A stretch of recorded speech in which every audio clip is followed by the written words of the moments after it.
Vamos a darle las buenas tardes a los pimentólogos. Buenas noches a los pimentólogos. Hay pimentólogos, no, pigmentólogos que hay por ahí en el mundo haciendo color a diestro y siniestro, cosa que tiene relación con el programa que vamos a ver hoy. Este es un nuevo programa de Merienda Fluzo con Ad Absurdum, que está compuesto como siempre por Isaac Alcántara, Hola. David Omar Hola. y yo mismo, Juan Jesús.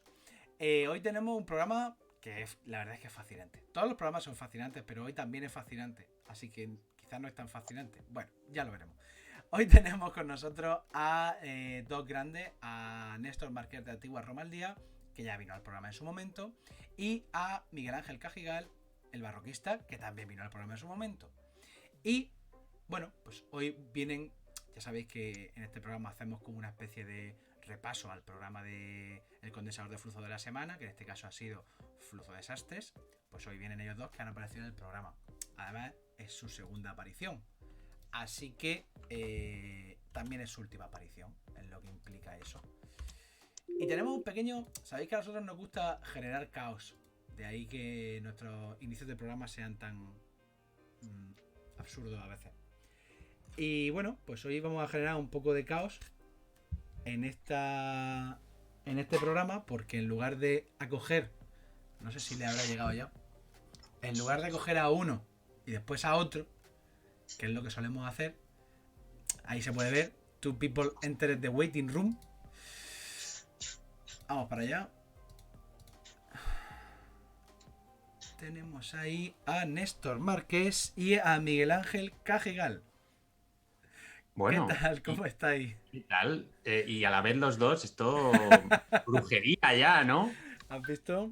¿Qué tal? ¿Se me escucha? Se te oye. ¿Se me oye? Bien, vale. Hola, Néstor. ¿Qué tal? ¿Cómo estamos, Barro? Hola. A los demás no los saludo ya. Ah, bueno, Hola, pues chicos, nada. ¿qué tal? Tenemos el poder de echaros de la conversación. Es Hostia. Hola, chicos, ¿qué tal? Os veo muy bien. Os veo estupendamente. Hola, amigos. Qué placer teneros. Y además, estuvimos comentando el tema de cómo hacer hoy la charla. Y dijimos, bueno, pues vamos a cogerlos a los dos y vamos a setearlos a los dos a preguntas de todo tipo. Bueno, como sabéis, siempre hablamos del programa de la semana. ¿Qué tal? ¿Qué opiniones, qué vibraciones tenéis de la semana? No sé, a mí buenísimas. No sé, Néstor, qué tal lo ha visto, pero yo... Ostras, a mí me encantó. A ver, me ponéis el tema que me ponéis. Pues a mí lo mío me encantó y lo de los demás todavía más, con lo que... No, de verdad que... Y luego, bueno, no sé si queréis hablar del tema, pero los números y las cifras dijeron que... Vamos a dejar las cifras para el final. Aunque Perfecto. bueno, Ya está. para quedar con buen sabor de boca por si acaso. Pero no. Venga, Para va. acabar con un... ahí en alto. Bien. Yo además quiero romper una lanza. Siempre hay que poner un ruido después de lo de romper una lanza. Por tres señores que se llaman Juan Jesús, Isaac y David, que son los que decidieron que a mí me tocase hablar de Anchor, que ha sido un exitazo. O sea que muy guay. O sea, es una parte del programa que yo creo que no se conoce tanto, que es el tema de la elección de temáticas y la distribución de temáticas y todo eso. Y que yo creo que, ostras, que tiene mucho mérito, porque yo de Anchor controlaba a lo justito. Y me tuve que currar Anchor a lo loco gracias a vosotros. O sea que muchas gracias. Muchas gracias. Me lo he pasado muy bien trabajando para esa sección y creo que ha sido un exitazo. O sea, ha gustado muchísimo. Aquí me gustaría que fueseis sinceros y si alguna vez decir qué cabrón es lo que me habéis hecho decir, que me habéis sacado este tema y yo no tenía ni idea. Decidlo, sentido libre. ¿Se puede decir eso? Sí, claro. Bueno, pero con cuidado, por si acaso. Yo cuando estaba teniendo que decir cosas en holandés en mi primera aparición, igual un poquito de vosotros me acordé, pero solo un poco, ¿eh?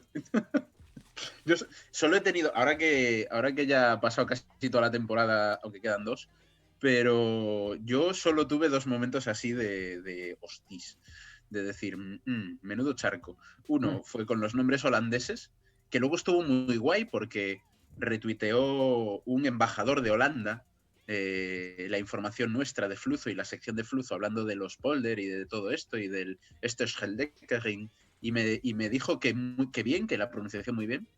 Y luego, en la sección de Fluzo Amores, cuando me tocó hablar de los monumentos construidos por amor, hay un nombre que es Toyotomi Hideyoshi, que no se me va a olvidar nunca jamás en la vida, Toyotomi Hideyoshi, porque ya se me olvidó todas las veces en el plato. Entonces ya el cupo de olvidos ya está. Pero quitando eso, bien. Aparte de eso, todo bien. El embajador de Japón nos describió, ¿sabes? El embajador de Japón, yo creo que no.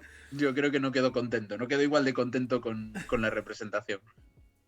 Y yo sabéis que a mí me habéis mimado porque mi tema es mi tema y me lo habéis respetado así como siempre, o sea que yo no tengo queja. Es verdad que yo veía los títulos de algunos programas y decía, pero hombre, aquí la antigua Roma, aquí méteme a uno, méteme a otro, y ya, yo metía a todos por todos los lados, ¿no? A los romanos. Pero no, yo no me quejo, que a mí me habéis dejado cosas ricas. Aquí yo creo que lo suyo sería acabar la primera temporada con un combate a muerte. En un bando tendrían que estar Ignacio, Marga y Néstor, y en el otro bando el resto, en plan, ostras, los del tema, ¿eh? Los que siempre hablan o casi siempre... Bueno, Marga no. Marga habló de Juana de Castilla. O sea que os quedáis tú, Ignacio, Néstor. Está muy mal, no, está descompensado. Que se venga Y Marta de Carmen. arqueóloga también y hacemos Carmen. grupo No, arqueólogo. bueno. Carmen no, porque Carmen habló de Egipto. Entonces Carmen ya se ganó ahí el. Pero habló el de punto Egipto todo el rato hablando del 19 y del 20, ojo.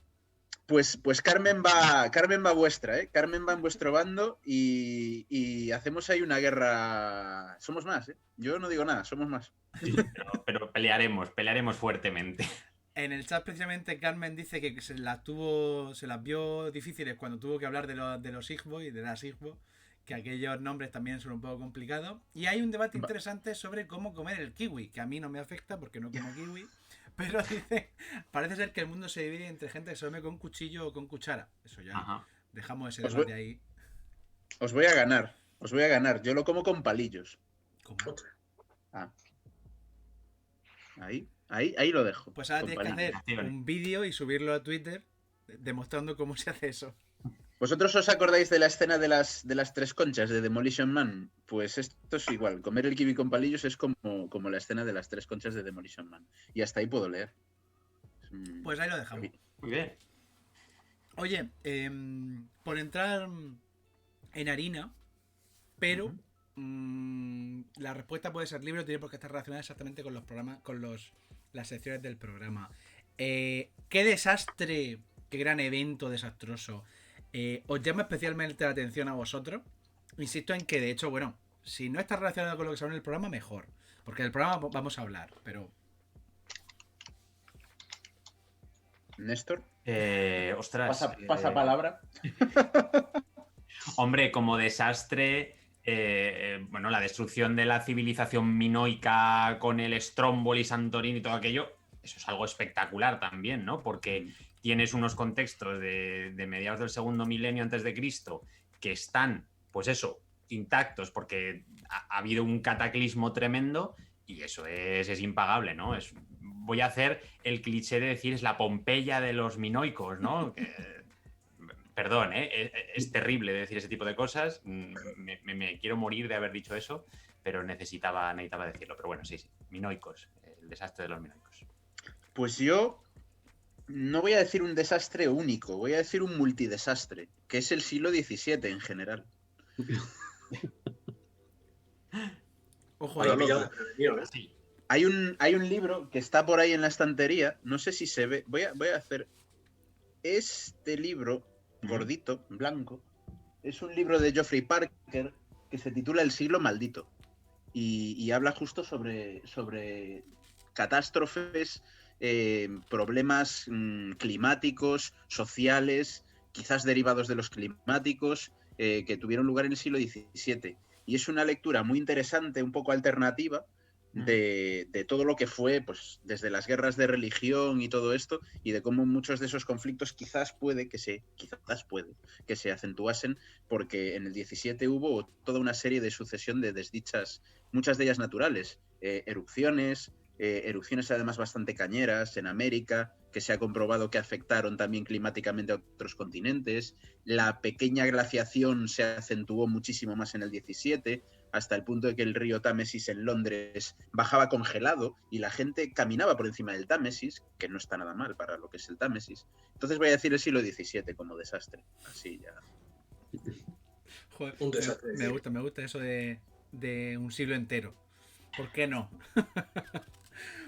El tema de los desastres, además, nos gustaba tratarlo porque es un poco el guilty pleasure que tenemos todos. A todos nos gusta una buena erupción volcánica, un buen Hombre. terremoto, una buena Hombre. catástrofe. Y si encima queda todo enterradito ahí para que luego llegue Néstor allá a desenterrar, pues ya ni te cuento. Hombre, eso es maravilla. Bueno, eso se quedó un poco fuera, pero yo lo comenté, y recuerdo haberlo comentado en el plató y no lo dijimos porque ya era demasiado. Pero bueno, es que es graciosísimo ver a Carlos III escribiendo a su ministro Bernardo Tanucci y le escribe cartas cuando él ya está en España de rey, pero le pide información de cómo van las excavaciones, de qué es lo que ha aparecido y tal.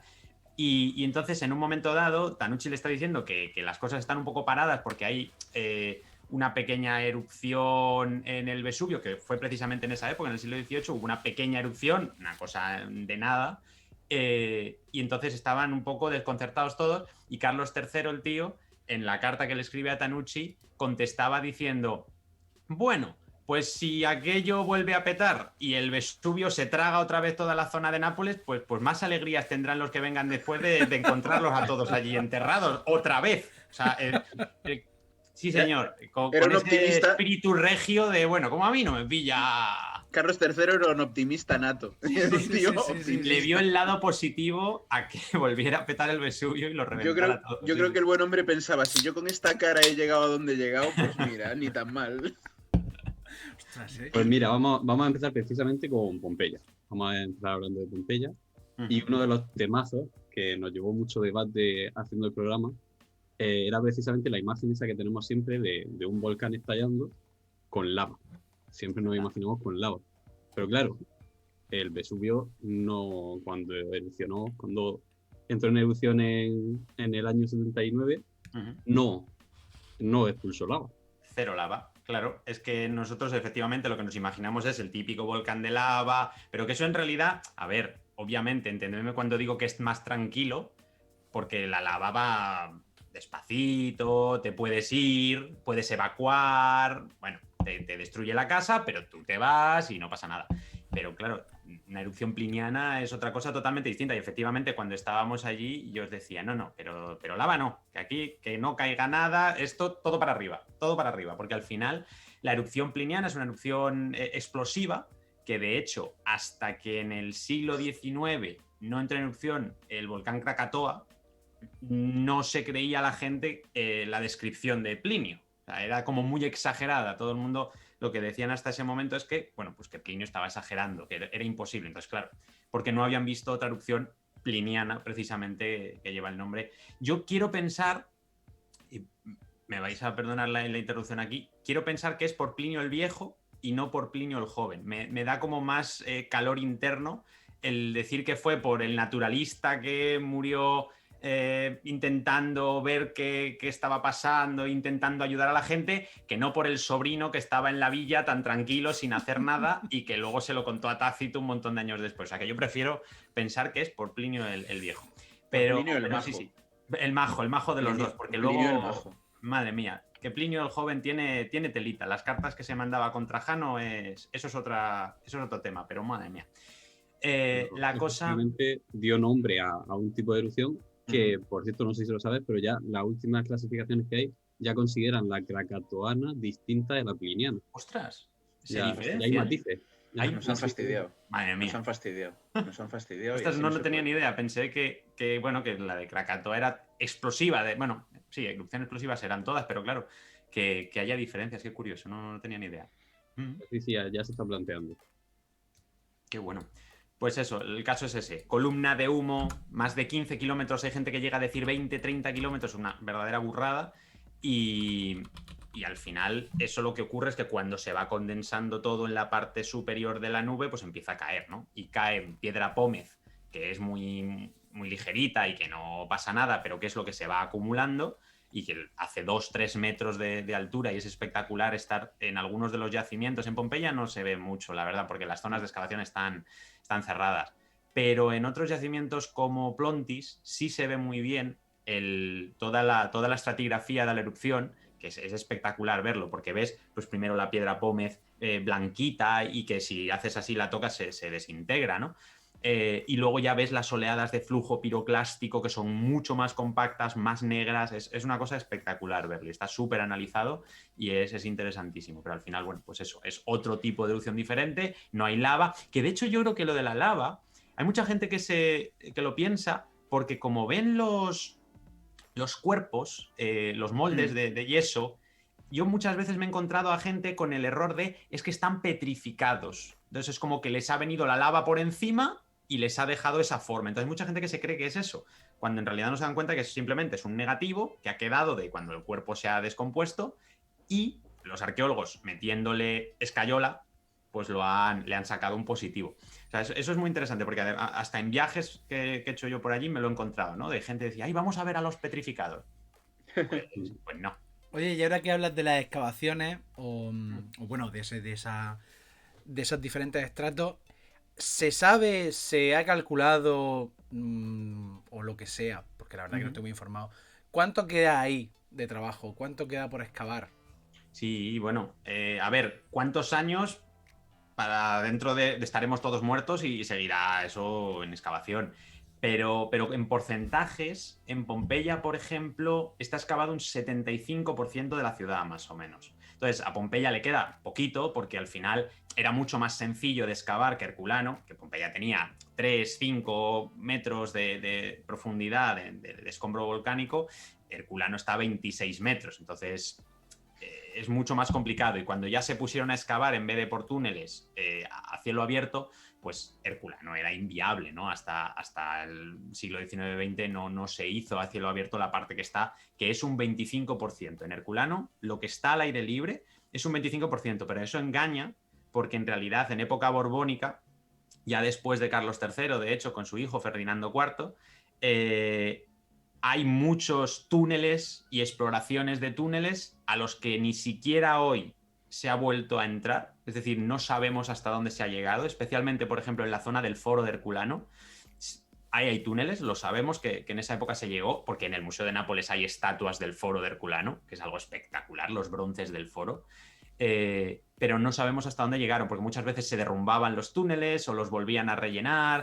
En fin, es complicado. Entonces, seguramente hay bastante más excavado a través de túneles de Herculano, pero todavía, y no creo que lo lleguemos a ver nunca, porque no creo que se planteen destruir el pueblo de Herculano para excavar. De hecho, lo que sí que se está haciendo es que en los alrededores de la zona que sí que está excavada, el ayuntamiento y el gobierno italiano están comprando solares. Entonces, poquito a poco van a ir ampliando lo que puedan el yacimiento y en algún momento excavarán. Porque especialmente en una de las esquinas, que es donde yo he visto que están comprando los solares, porque esa esquinita es el foro. Y entonces excavar el foro de Herculano puede ser algo espectacular. Pues imaginaos que están todas las estatuas, todos los pedestales, todas las inscripciones, porque en Pompeya, como era lo que menos se había cubierto, pues arramplaron con todo rápidamente. Incluso en los días posteriores, cuando fueron allí a intentar rescatar a lo que hubiera. Y lo que hicieron fue que las estatuas de culto y las honoríficas que pudieron rescatar, pues las rescataron. Y una pregunta para los... Perdón. Habla. No, hay una cosa ahí que igual la otra alternativa va a ser cuando entre en erupción el Vesubio la próxima vez, ahí sí que quedará libre bastante espacio. Todo. Porque una de las cosas que más impresiona del Vesubio es la cantidad de vida que hay alrededor de él. O sea, es un volcán que impone mucho, porque está muy cerca de la ciudad. Nápoles está al ladito, pero ya no es Nápoles. Toda esta zona de la línea férrea circunvesuviana, que son un montón de pueblitos que sirven de ciudad dormitorio para Nápoles y todo esto, están muy cerca del Vesubio, ¿no? Sí. Y los planes de evacuación de la zona no ofrecen una seguridad ni una garantía de decir, cuando esto vuelva a entrar en erupción te va a dar la risa. Es una zona muy curiosa en ese sentido. El problema que tiene esa zona, o sea, si habéis ido alguna vez y si no os lo recomiendo en la circunvesuviana, tú puedes pasar de un pueblo a otro y no ves campo. El cambio de un pueblo a otro es una calle. Siguiente. Entonces está tan hiperconstruido todo y es todo tan de mala calidad que se cae una casa, bueno, pues hacemos otra. Venga, y más. y está efectivamente hiperpoblado. Y a ver, yo no soy un experto, pero si el Vesubio entrara en erupción, eso no se puede evacuar. No, Eso no. no se puede evacuar. Y ellos lo saben. Sí, sí, sí. Y viven con la esperanza. Hombre, a ver, si es como aquella vez, pues hombre, Nápoles se salvó. Pero porque el viento llevó el flujo piroclástico hacia el otro lado, ¿eh? Que eso Sí, pero bueno, hay que verlo también. Cuando ves, en foto de satélite ya ni te cuento, cuando ves zonas como Campi Flegrei, da mucho miedo. Pues es que son Aparte, como 3 millones de personas en una zona súper pequeñita, ¿no? es una auténtica pasada. Y una pregunta para ambos, porque de vez en cuando sale alguna noticia en prensa nacional y española incluso, hablando de se ha caído una casa de Pompeya. Entonces, ¿cómo está la situación patrimonial? ¿Cómo está el patrimonio de Pompeya herculano conservado? ¿Está bien conservado? ¿O cómo? Vamos a ver. En los últimos años era un desastre. Te estoy hablando de hace pues 5 o 6 años, aquello era un desastre. Yo, la verdad es que fue en esos momentos cuando estuve además trabajando por allí y era un poco terrible. O sea, estaba todo, que daba pena verlo. Y es verdad que con el grande proyecto Pompey, que les dieron 100 millones de euros de la Unión Europea para ponerlo en marcha, pues cambió la cosa un montón. Con deciros que pusieron a un comandante del ejército de director, o sea, para que veáis la situación como era. No me quiero meter en mafias y cosas de estas, pero entended que aquello es Sí, la selva, sí.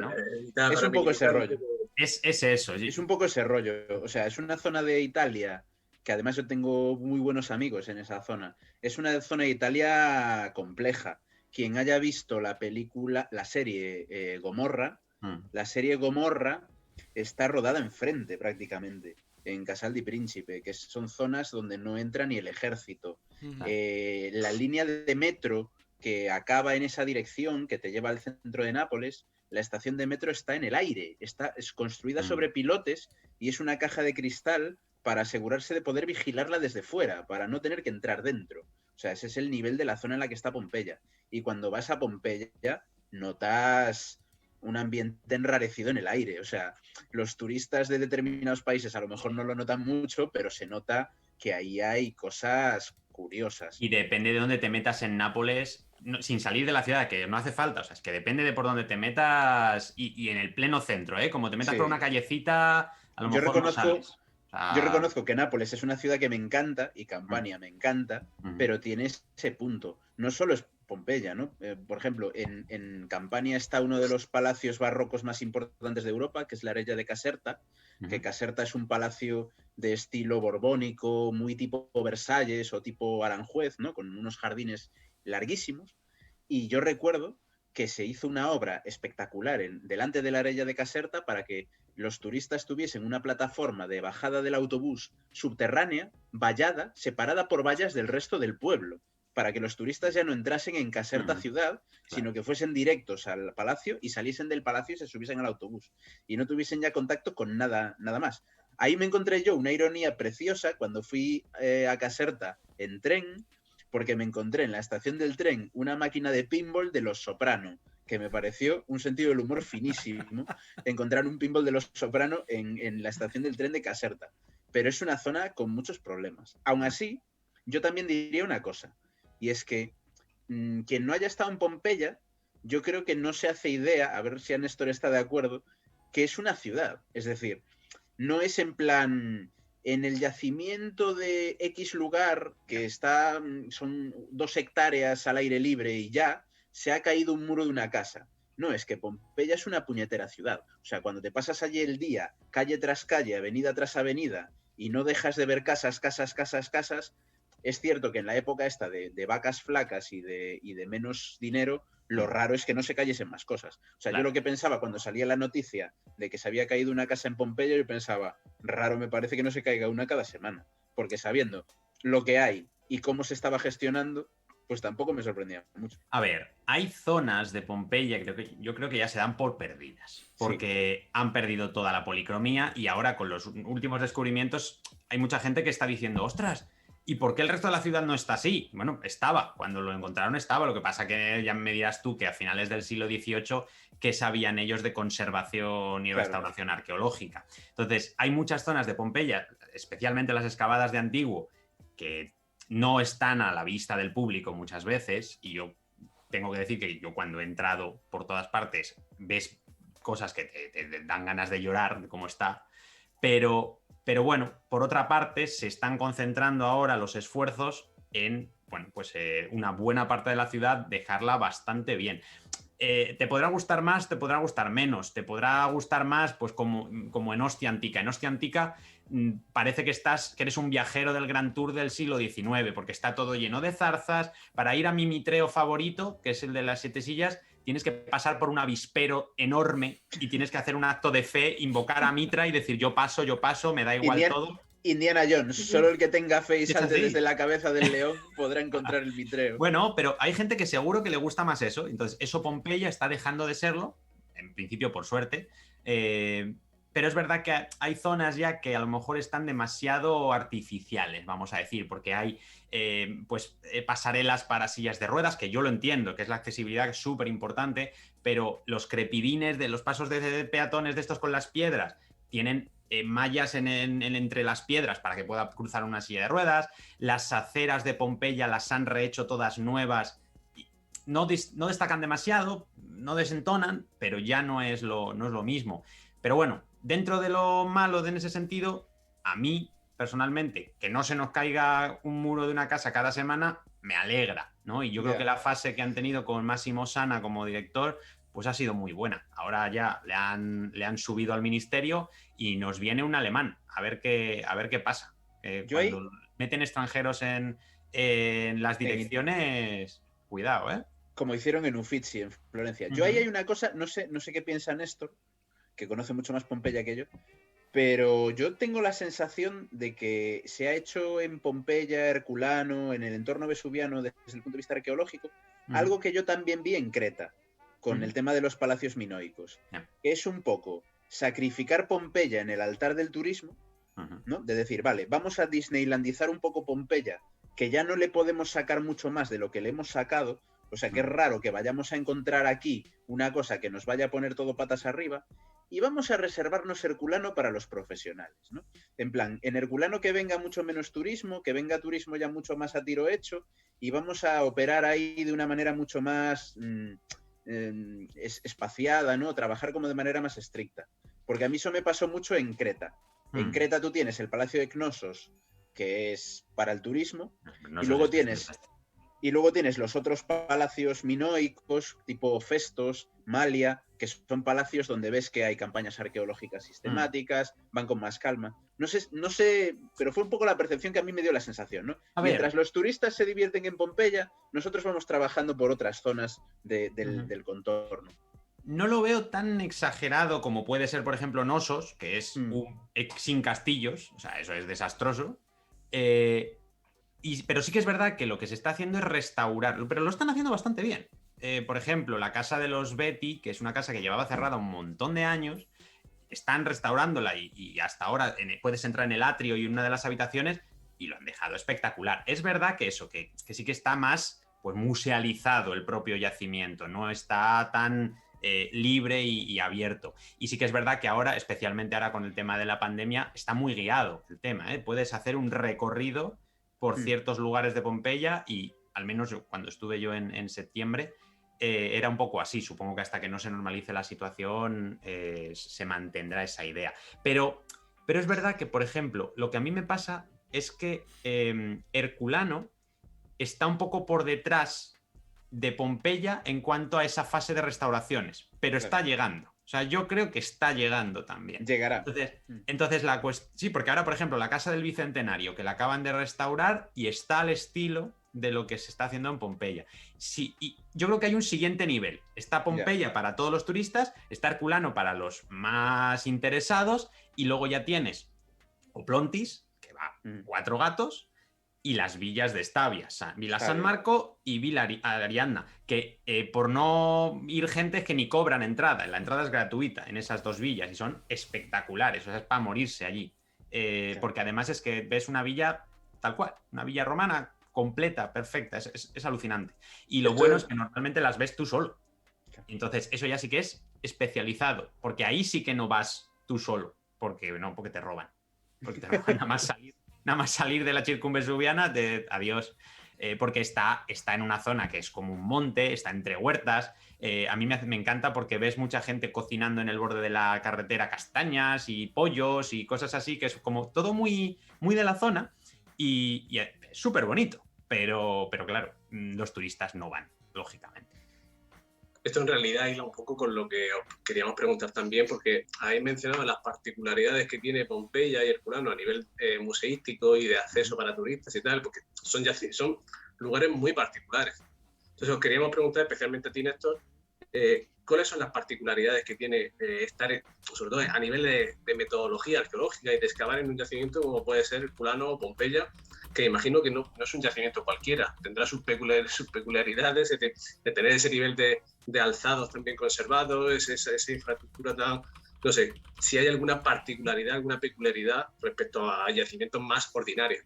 Hombre, hay un punto que a mí me parece alucinante, porque al final la cuestión de Pompeya es que no hay estratigrafía arqueológica antrópica como tal más que en las primeras capas, porque lo que tienes es siempre lo mismo, oleada 1, oleada 2, oleada 3 de flujo piroclástico, primera fase de la pili, segunda fase de la pili, tercera fase de la pili. O sea, sabes lo que te vas a encontrar estratigráficamente hablando y al final llegas a un momento en el que a partir de 2 metros hacia abajo es palear piedra pómez lo que tienes que hacer. O sea, es alucinante.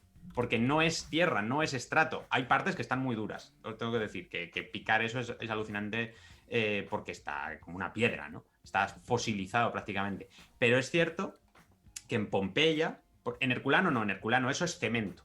O sea, Herculano es terrible excavarlo porque es excavar puro cemento y separar lo que es el hormigón romano del hormigón que echó el volcán encima de los muros.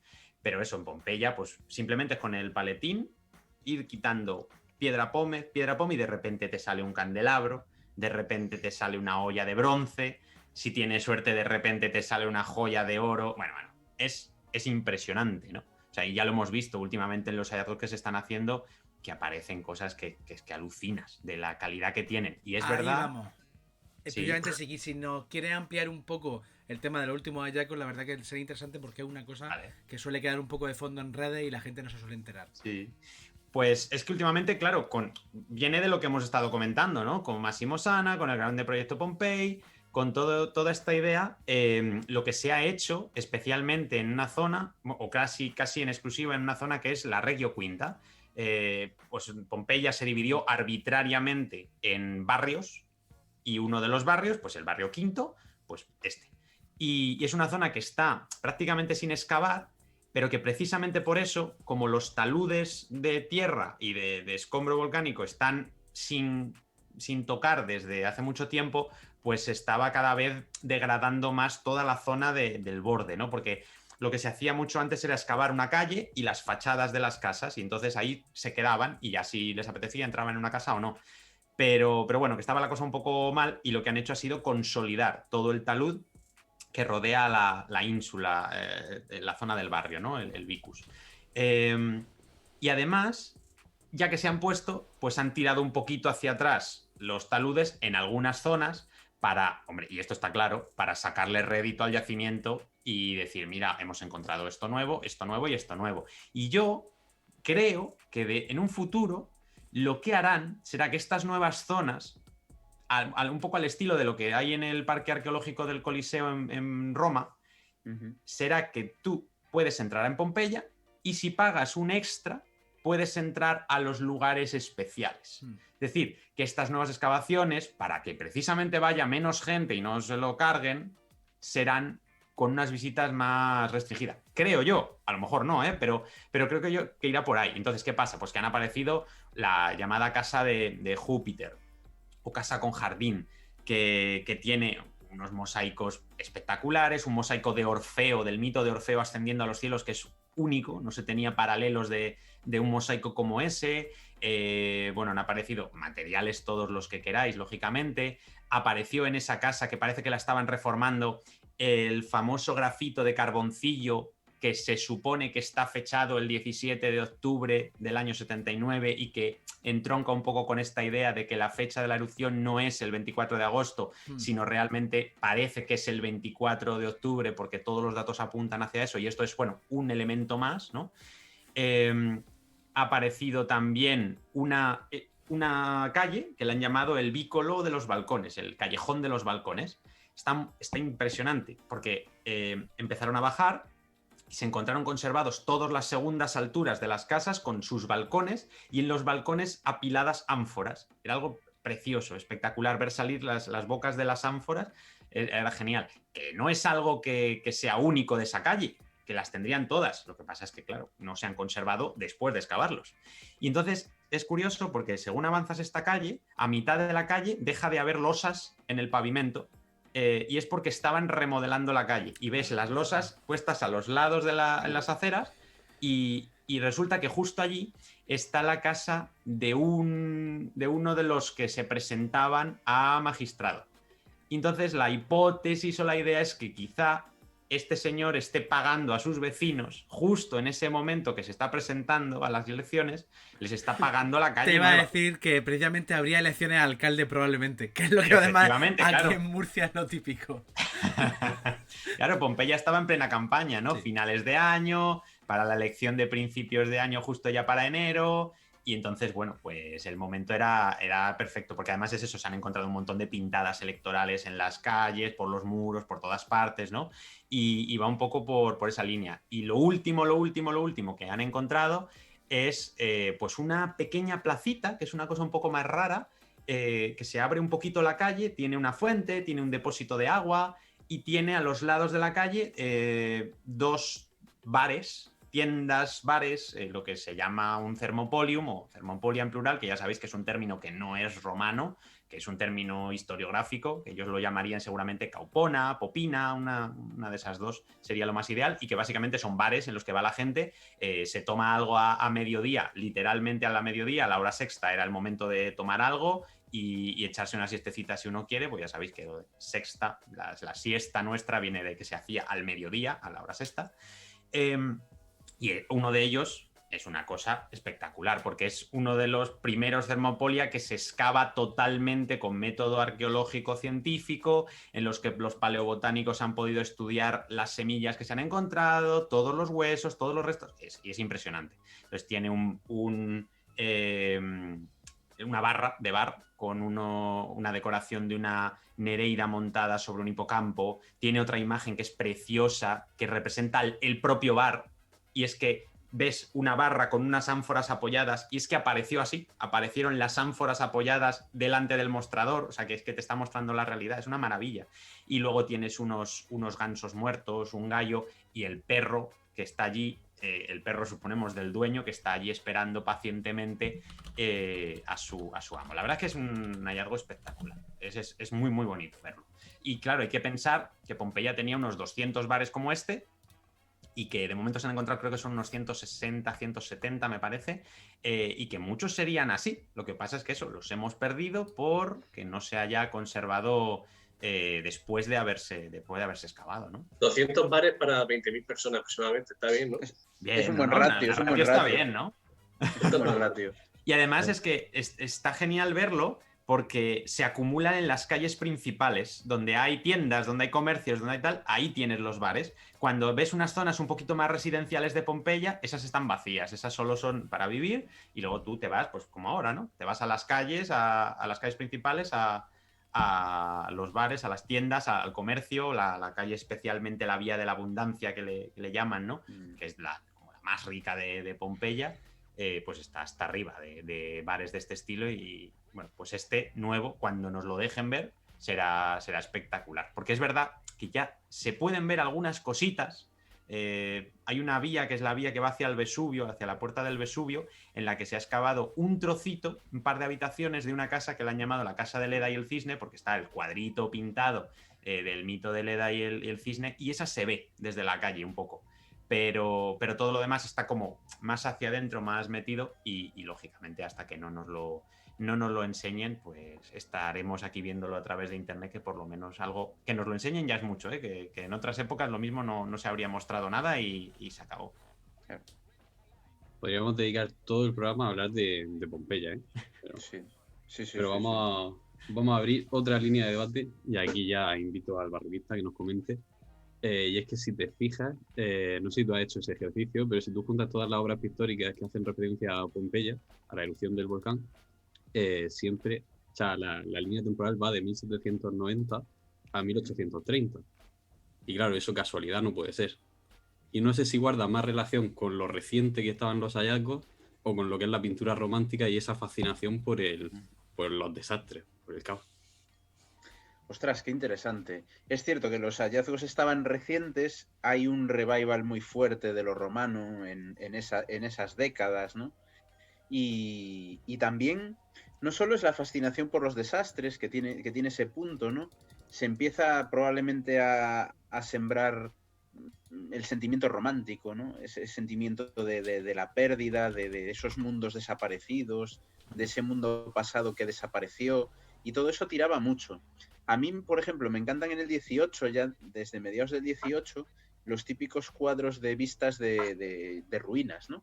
Canaletto tiene unos cuantos cuadros muy chulos del foro, donde se ve a la gente paseando a los perretes por el foro, un caballero probablemente extranjero midiendo las columnas, y la época del Grand Tour, ¿no? Entonces, esa idea del Grand Tour, que en realidad se extiende bastante en el tiempo, yo creo que coincide mucho con esa sensibilidad, ¿no? Y no hay que olvidar que Pompeya sirve en buena medida como recordatorio como una manera de refrescar la imagen de Roma, porque la imagen de Roma en el Renacimiento no era tan intensa.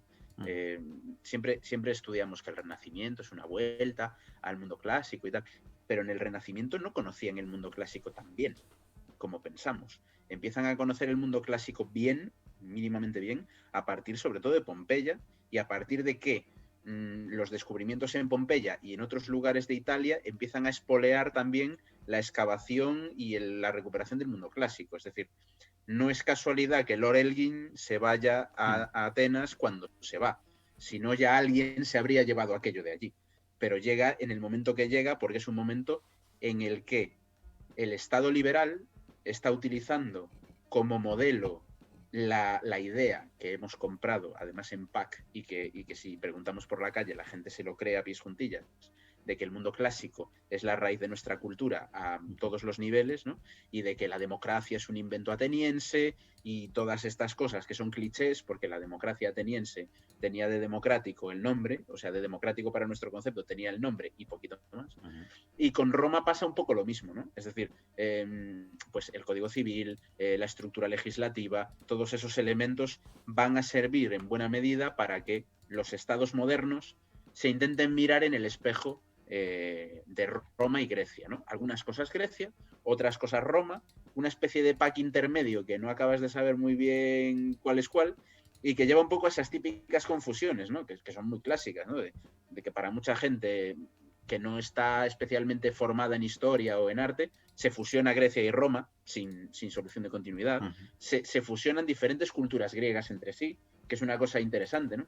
Esta mañana yo, por ejemplo, me fui a celebrar el Día de la Poesía con una poeta de aquí de Galicia, con Alba Cid, que ha escrito un libro muy chulo de poemas, y yo comentaba que cuando leemos la Ilíada o leemos la Odisea, desde nuestra óptica, o la óptica de la mayoría de lectores y lectoras del siglo XX y XXI, pensamos, mira, todos los que salen son griegos antiguos. Y sí, pero no. Tanto en la Ilíada como en la Odisea hay diferenciaciones entre griegos. Hay diferenciaciones entre hábitos diferentes, pueblos diferentes, incluso lenguas diferentes, aunque hubiese un sustrato común, maneras de hacer las cosas diferentes, y eso es lo que se ha perdido, ¿no? Se ha perdido un poco la perspectiva por homogeneidad. Y yo creo que esa época romántica, aunque evidentemente ha servido para popularizar el mundo griego y el mundo romano mucho más, yo creo que también ha hecho un poco de daño, porque muchos de los clichés yo creo que proceden de esa época, ¿no? Los clichés los clichés a todos los niveles. O sea, desde los clichés sobre cómo funcionaba el circo y cómo funcionaban los juegos de gladiadores, que vienen de la pintura hiperromántica del Pollice verso y todas estas cosas, hasta el propio cliché de cómo es la arqueología clásica, ¿no? Fijaos que en otros ámbitos, y aquí podría entrar Laia a corregirme, la arqueología ha tenido otro aspecto, ¿no? La arqueología vikinga, por ejemplo, no tiene ese aspecto. Tú te vas al norte de Europa, también por necesidades climáticas, ¿no? Pero no es tan frecuente encontrar de esas cosas que decía Néstor en Hostia Antica, ¿no? De las ruinas un poco agrestes, salvajes, con las plantas, que tienes ahí un trocito de templo medio enterrado. Todo eso es el cliché. Es decir, todo eso es el cliché romántico que compran en el Grand Tour y que llega hasta hoy prácticamente. O sea, yo creo que es el momento en el que se genera la imagen del mundo clásico como nos gusta, ¿no? Nos gusta esa idea un poco decadente, ruinosa, el pasado de la antigüedad, ¿no? La figura que llora a los pies del pie gigante de la escultura colosal, ¿no? Todo eso yo creo que nace en esa época y por eso hay tantísimos cuadros de Pompeya en esa etapa. Y además, no solo eso, sino que es que justo, o sea, el periodo anterior de Pompeya, desde el Renacimiento, es lo que tú dices, Barro, que realmente tiene muy pocos ejemplos. O sea, que yo conozca la Domus Aurea, que es lo que a partir del siglo XV da el estilo grutesco, ¿no? Pero es que la cuestión es esta, es que todo lo que conocen estilísticamente de Roma en esa época ha salido de 4 habitaciones que se han metido a través de grutas de época neroniana. Y ya está, y no tienen otra cosa. Entonces, de ahí, lógicamente, sale un estilo muy homogéneo que sacan a partir de eso, pero es lo de siempre. Pensamos en Roma como un ente enorme y universal y continuo, pero no nos damos cuenta de que la historia de Roma tiene 1200 años y como nos pasemos al Imperio de Oriente, pues ya no te quiero ni contar. Mira, por ejemplo, el otro día estuve trabajando sobre tema de lo etrusco y estuve mirando un lexicon, un diccionario que hay bizantino del siglo X, que es la Suda, que se escribió, pues eso, como un intento de recopilar el conocimiento universal, ¿no? Bueno, pues en ese texto del siglo X está la que se supone, que luego te la puedes creer más o menos, pero la que se supone que es la cosmogonía de los etruscos. Cómo concebían los etruscos el origen del universo. Lógicamente digo de lo que te la puedes creer o no, porque está claro que el tío ha cogido la cosmogonía cristiana y ha dicho, bueno, pues ya está, hacemos aquí un mix, y es que coinciden perfectamente. Pero lo que os digo es, si ese señor es la primera fuente que tenemos sobre la cosmogonía etrusca, vamos listos para creernos cómo vivían y para conocerlos, porque realmente, si te fijas, o sea, ese señor en el siglo X estaba tan lejos de los propios etruscos como estamos nosotros de los romanos. Claro. Es que mirad lo increíble que es el espacio temporal que estamos comentando, ¿no? Es increíble. Y realmente es que nosotros lo vemos todo como un sí, romanos, etruscos, todo por ahí. Y no, y hay una... Está tan dilatado temporalmente que es que no lo podemos considerar como uno.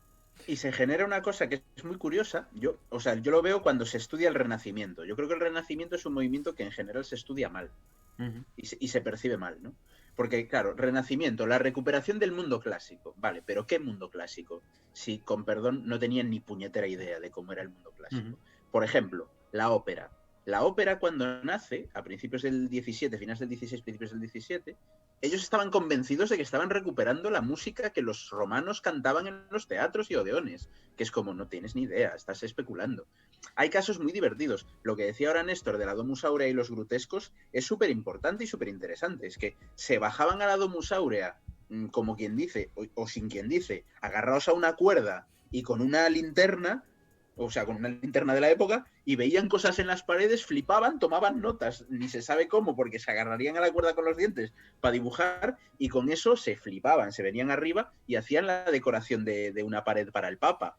Hay una cosa que es muy interesante, que a mí me parece muy interesante, y es que nosotros, a día de hoy, pensamos en Roma o en Grecia, y ya tenemos un corpus. O sea, te vas a la facultad de turno, te vas a la estantería donde está la colección de Gredos, y dices, pues Heródoto, y lees a Heródoto, pues Plinio, y lees a Plinio. Esto no existía en el Renacimiento. En el Renacimiento había fragmentos que andaban por ahí, que alguien había leído, que alguien decía que era, y hay un caso muy divertido, que es el caso de Vitruvio, que posiblemente es el libro más sobrevalorado de la historia de la arquitectura y al mismo tiempo el que ha provocado más problemas, porque Vitruvio se contradice. Es decir, cuando tú lees las reglas de construcción de templos de Vitruvio o las reglas de la perspectiva arquitectónica de Vitruvio, están mal. Es decir, el libro está mal, está errado, tiene erratas, no te dan las matemáticas. Esto es muy interesante. Yo recuerdo cuando escribí un artículo para un libro de la Real Academia de Bellas Artes de San Fernando, que por cierto, en colaboración con un profesor de la Politécnica de Cartagena, con José Calvo, él me ayudó mucho a entender la parte matemática y a decirme, es que lo que dice Vitruvio no se sostiene. No puedes construir proporcionalmente como él dice. Exactamente, no se sostiene, nunca mejor dicho. Y sin embargo, repetimos la idea de, no, leían a Vitruvio y así recuperaban la arquitectura clásica. No, leían a Vitruvio y tenían un Cristo encima que no entendían nada. De hecho, el Renacimiento en buena medida es una discusión constante por intentar ponerse de acuerdo en cuál era realmente qué era realmente lo que pasaba en el mundo clásico. Y ahí pasan cosas muy interesantes. Cuando se construye el Vaticano, se empieza a construir el Vaticano, había una polémica tremenda sobre cómo eran exactamente los órdenes clásicos, porque nadie lo tenía claro, porque Vitruvio no lo dejaba claro, y entonces lo que decían los arquitectos de la época era, vamos a las ruinas, ¿no? Y hay un libro, que es el libro fundamental, que es el de Vignola, en el que él jura y perjura en el prólogo que eso lo ha sacado de las ruinas romanas, que él ha ido ahí y ha medido él personalmente los capitelis, las columnas, para saber que así era como construían los romanos. Y otro caso muy divertido, que es uno de mis favoritos, y creo que Néstor y yo lo hemos comentado alguna vez, es el Apolo Belvedere. El Apolo Belvedere era una escultura que en el Renacimiento se consideraba la pera limonera, cuando en realidad es una escultura bastante floja, como escultura. Pero es que era la que tenían. Entonces, claro, descubren el Apolo Belvedere y se convierte en el modelo de belleza clásica. Si llegan a descubrir los bronces de Riache, se les cae el culo del susto, porque en comparación el Apolo Belvedere es como, bueno, voy a decir una barbaridad, ¿no? Pero como las figuritas estas que están en la puerta de los restaurantes chinos. Es un Apolo, por ahí anda, ¿no? No es malo, decora, es bonito, pero no es la superescultura que se creían que era. Entonces, con el paso del tiempo y sobre todo a partir del 18, empezamos a verle la cara realmente al mundo clásico, la cara real del mundo clásico, porque hasta entonces eran suposiciones de las pequeñas ventanitas que teníamos. Y a partir de ahí lo demás era proyectar. Y aún así, tardaríamos todavía en llegar, porque es como es lo de siempre. Hasta hace 4 días, como quien dice, cuando alguien leía las fuentes, decía, pasó esto. Y ahora tenemos que decir, no, ese señor te está mintiendo. Por mucho que esté escrito en Suetonio, es como, claro, y cojo el ejemplo de la arquitectura de Vitruvio. Es como si te piensas que es que todos los romanos seguían a Vitruvio. O sea, a Vitruvio no lo seguía nadie. Claro. No lo seguía nadie, porque tú vas a un yacimiento real, vas a medir el foro y dices, no, ni caso. Esto no cuadra con lo que dice Vitruvio. ¿Por qué? Pues porque tenían que adaptar a su caso, a sus condiciones y a lo que allí se podía hacer. Entonces, no hay que idealizar, no hay que crear falsas realidades que no son, ¿no? Vamos a ser sinceros, o sea, a Vitruvio le hacían el mismo caso que los promotores de hoy le hacen a las ordenanzas de urbanismo. Que es, pues mira, o sea, y Vitruvio hace lo que hace. O sea, la obra de Vitruvio es muy interesante porque es muy ideológica. Y no me voy a meter mucho en ese pozo porque entonces Néstor y yo entramos en bucle. Pero Vitruvio escribe el libro en época de Augusto. Claro.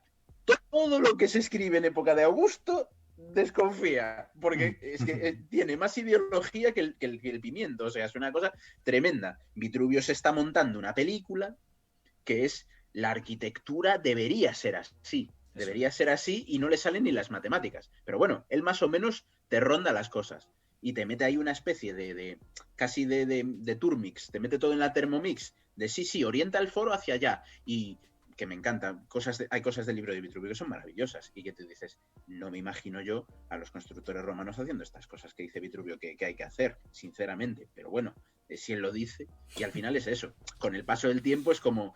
Vitruvio igual se columpiaba un poquito en algunas cosas bastantes, porque si luego los objetos que encontramos no encajan, si los edificios ya desde el 15 y 16 dan problemas porque mides y no salen los números de Vitruvio, pues eso es un poco lo que pasa. Y habéis hablado del Grand Tour y luego de la revisión anterior del Renacimiento y demás, y hay una cosa que mucha gente no conoce, y es que la mayor parte de los pintores de vanguardia de principios del siglo XX, todos pasaron por Pompeya en algún momento. Y hay fotos de todos ellos en Pompeya, incluso de gente como Le Corbusier, que también tomó apuntes allí y demás. Entonces, una pregunta que os quería hacer a los dos es, cuando hablamos de arte contemporáneo, ¿qué herencia hay ahí de Pompeya? Adiós, David. Hemos perdido a David. Ha habido un corte, David. Que os iba a preguntar que cuando hablamos de arte contemporáneo, ¿qué herencia hay ahí de Pompeya concretamente y en general del mundo clásico? Interesante. Muchísima. O sea, en las vanguardias clásicas, muchísima. Eso ya te lo puedo decir yo. Le Corbusier es interesante porque Le Corbusier bebe mucho del propio concepto de Vitruvio. O sea, Le Corbusier yo creo que soñaba con ser el Vitruvio del siglo XX. Y lo consiguió bastante, hay que decirlo. Juega con la idea de módulo, que al final es la idea motor que está en Vitruvio, que luego van a ir comprando casi todos los teóricos, Palladio, Servio, Vignola sobre todo. Y Le Corbusier genera esa idea de módulo. Y para él probablemente, y para sus aspiraciones urbanas, enfrentarse con el mito de la ciudad de Pompeya, seguro que es muy, muy, muy interesante. Luego, en la mayoría de los grandes artistas de vanguardia y de las grandes artistas de vanguardia, la antigüedad clásica, aunque no lo parezca, está ahí. Yo siempre pongo el ejemplo de Picasso, ¿no? Picasso, que era un artista que conocía la historia del arte, parecía que estaba repasando todas las noches en secreto. Hay una cantidad de cuadros de Picasso donde él está utilizando iconografías clásicas directas. O sea, el espinario aparece en un montón de obras contemporáneas, que es cierto que además el espinario particularmente es una composición, es una iconografía que tuvo muchísimo éxito en la historia del arte, porque aparece en la escultura románica italiana, luego en el Renacimiento, pero aparece también en las obras de vanguardia. Muchas de las figuras que ves en los cuadros de Matisse, que ves en los cuadros de Picasso, y de ahí hacia adelante están sacadas directamente de iconografías clásicas. O sea que esa influencia está ahí, un poco como elemento de prestigio, ¿no? Como elemento de referencia cultural.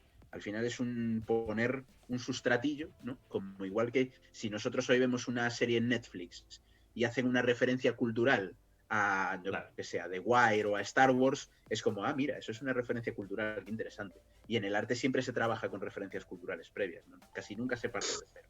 O sea que muchísimo. Pero, y no solo en ese momento, en el momento justo anterior, ya desde finales del siglo XVIII y sobre todo en el XIX, lo que se está viviendo allí es que, como los viajeros del Grand Tour están volviendo a sus casas con grabados, con dibujos, y en algunos casos incluso con piezas arqueológicas de los yacimientos, curiosamente muchas veces falsificadas, es decir, que les daban gato por liebre, porque se conservan muchas pues eso, en Inglaterra, que son copias del siglo XIX y que se las han vendido como originales claramente, o trozos de estatua que las han recompuesto con otros trozos de otra y han formado ahí un pastiche, ¿no? Pero el caso es que cuando se va difundiendo toda esa idea, es, pues lo que tú decías, es conocer la referencia, es haber estado allí, es haber ido allí, eso es lo que quiere la gente. Y de hecho, pues eso, todos los personajes ilustres del 19 te van a pasar por allí. Por ejemplo, bueno, no sé si lo sabéis, pero por ejemplo Mozart estuvo en Pompeya. Sí, y de hecho era jovencito, no sé qué edad tenía, pero era un chavalillo. Creo que es cuando estuvo de gira en Italia. Cuando estuvo, ¿no? Sí, exacto, cuando con estuvo su padre. Estudiando en Roma, sí. Yo creo que es en esa época. El caso es que lo que se sabe es que pasó por el templo de Isis, que era una de las zonas que estaban un poco de moda en ese momento para visitar, y que luego cogió referencias del templo de Isis para el área de la Reina de la Noche de la Flauta Mágica, para la escenografía, me refiero. Sí, o sea, sí. Que todo eso, y por ejemplo en el mismo templo de Isis está la firma de Lord Byron, o sea, hay una serie de personajes que van allí. También en el templo de Isis, porque sí. Byron era un vandalizador del patrimonio de la leche. Porque en Cabo Sunio también hay un graffiti de Lord Byron. Efectivamente, es que está su firma marcadita. Era un obsesivo. Sí. Le gustaba dejar su impronta. Pero claro, pues eso es lo que está de moda, ¿no? Y hay que ir allí, hay que verlo para poder hablar de ello. También yo creo que ahí tenemos esa perspectiva que igual ahora nos cuesta ver, de que en el siglo XVIII o XIX o XV lo que no veías en persona prácticamente no lo conocías. Claro. Hoy te puedes inspirar, yo qué sé, en las fotografías de Cindy Sherman sin haber visto en tu puñetera vida a Cindy Sherman en persona y ni siquiera haber visto sus fotografías en persona, nunca. Pero en el siglo XIX, al final todos iban a los mismos sitios. Bueno, y pero... era el viaje iniciático, ¿no? Sí, pero por ejemplo, en ese sentido, hay una obra especialmente, que es la que se menciona en el vídeo del programa, que por cierto, aprovecho para repetirlo aquí, que el vídeo de la sección quedó Es brutal. Brutal, con unos detallitos como la placa de Nonio Balbo en la que aparece el nombre de Herculano. Es que la forma de la placa está hecha, o sea, es alucinante, ese tipo de cosas. Y aparecen pues la Antiquitate de Herculano Exposte, ¿no? Las antigüedades de Herculano expuestas, que es una obra de un montón de volúmenes que se empieza a hacer, que es costosísima, porque Carlos III lleva los mejores delineantes, los mejores grabadores, todo, y hacen unos tomos de una calidad que, bueno, no sé si alguna vez habéis podido ver, aunque sea una foto de ellos, pero son impresionantes. Yo los he podido tener en mano para hacer investigación y es que la calidad de esos grabados es impresionante. Es verdad que pecaron un poco también de pastiche. ¿Qué quiero decir? Por ejemplo, cuando encontraron la zona alta de los laterales, por encima de los hábitos del Teatro de Herculano, había unas cuadrigas en esa zona. ¿Qué pasó? Que al estar tan alto estaban destrozados y encontraron un montón de trozos de caballos. Y con un montón de trozos de caballos hicieron un caballo entero. Entonces, claro, a lo mejor de 4 caballos sacaron uno. Y, claro, bueno. Y es verdad que ese en concreto, ese caballo, yo creo que les da tanta vergüenza en el Museo de Nápoles que lo tienen en un almacén. No quieren enseñarlo porque les da vergüenza. Hay otros caballos de bronce de Pompeya que sí que los muestran, pero este en concreto, que yo lo he visto metido en un almacén allí, este no lo enseña porque da vergüenza ajena lo mal hecho que está el pobre. Es el caballo de Mary Shelley. Sí, cuando hace unas semanas yo hice el refluzo sobre Laoconte, con el Laoconte pasó un poco el tema ese que yo contaba del brazo, ¿no? Que se inventaban un poco. Y antes Néstor decía esto de las falsificaciones. Es muy interesante porque la mayoría de escultores mínimamente competentes italianos del 17 para adelante como mínimo se dedicaron en algún momento a falsificar la escultura clásica, de manera más o menos consciente. Digo más o menos consciente, léase cascarle 2 brazos a la Venus de turno para la finca o la villa del cardenal X, o léase la famosa cabra maltea de Bernini, que esculpían esculturas clásicas, las enterraban bajo tierra, les echaban orines y de todo para que pareciese que las habían encontrado en una excavación. O sea que por ahí también hubo mucho... Y que colaban mucho, en muchas colecciones estaban coladas las falsificaciones. A ver, si es que no había tantas estatuas como para... Y hasta no hace mucho tiempo han colado, ¿eh? Sí, no hace... Y todavía hay muchas... Hay alguna. Ahora es cierto que la mayoría de los museos potentes ya son muy sensibles en este sentido. Y Internet hace auténticas virguerías en ese sentido, porque Internet permite que en el Museo de Arqueología de no sé dónde en Polonia la foto esté colgada en Internet y te venga una catedrática de Nápoles y te diga eso es falso, no pongáis ese cartel. Pero, ostras, es que hay como varios revivals muy fuertes. En la época romana ya hay un revival muy fuerte dentro del propio imperio, en el que se hacen esculturas fake de otras etapas, que es muy interesante esa época. Que de ahí que tengamos tantas caras de Julio César y no sepamos exactamente cómo era Julio César, que tuvieron varios revivals. Luego, en el Renacimiento, se vuelven a tirar de la moto y les dura hasta el 19. O sea que ahí hay problemillas. Sí, de hecho, en época romana tienes, por ejemplo, me estoy acordando en Pompeya hay un ejemplo y en Roma, en el Palazzo Massimo alle Terme, tienes otro de una Diana arcaizante, que parece una escultura griega total, pero con los rasgos de la escultura más arcaica griega, y resulta que es del siglo I, porque eso pues, ha vuelto, el tema griego está de moda también con Augusto y tal, y ahí te la han colado. Y de hecho en el Palazzo Massimo a mí me encanta, porque hay una sala toda dedicada a escultura imperial, y tienes, por ejemplo, pues 4 discóbolos, uno que es un torso que lo han recreado. Por cierto, en los museos capitolinos hay un discóbolo que está restaurado como un guerrero que está hincando el pie a tierra y tal. O sea, hacen de todo, ¿no? Y entonces te encuentras eso, pues 4 esculturas iguales, un trozo de una que la han reconstruido como les ha venido en gana. Obviamente tienes eso. Donde no había escultura, pues había que sacarla porque la gente la pedía, ¿no? Y para los palacios era necesario tener eso porque si no, tampoco estabas a la moda. De hecho, el discóbolo es una escultura que está en cierta disputa. Y hubo bastante disputa alrededor del discóbolo. Porque no es la única figura de atleta portando un disco, que es una iconografía. Y siempre ha habido una cierta guerra entre el discóbolo y el discóforo, que es una escultura diferente, ¿no? Y en plan, no nos habremos equivocado y le estaremos llamando al revés. O sea, en plan como los hermanos muy parecidos que nos confundimos de ellos. Y eso pasa muchísimo. De hecho, es una parte que a mí me gusta mucho. No soy especialista en eso, ni mucho menos. Pero es una parte de la historia del arte que me gusta mucho, porque a mí el mundo clásico es una de mis grandes aficiones dentro de la disciplina. Ver las iconografías cómo se van persiguiendo, ¿no? Y que al final, para clarificar muchas iconografías, han sido fundamentales yacimientos tipo Pompeya. No porque aparezcan esculturas grandes, sino porque es donde aparecen las esculturas pequeñas, medianas, las de bolsillo, las muy pequeñitas, que son las que te clarifican exactamente cómo estaban las figuras. Caso hiper famoso de la estatua de Zeus.